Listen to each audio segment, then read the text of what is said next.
So here we have some Kumado tomatoes. They have a really nice color. And then we're going to use this chevre goat cheese, which is caramelized onion, mashallah.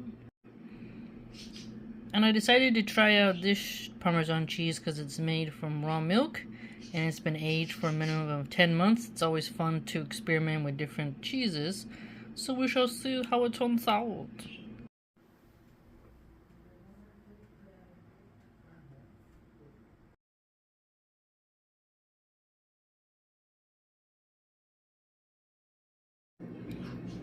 Alright, I topped it with olive oil, oregano, and the black garlic.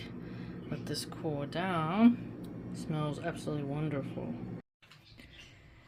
Alright, the flavor was amazing. Everyone ate up their slices pretty quick, and I must say the caramelized onion goat cheese was quite refreshing. Savory, but new. I like it.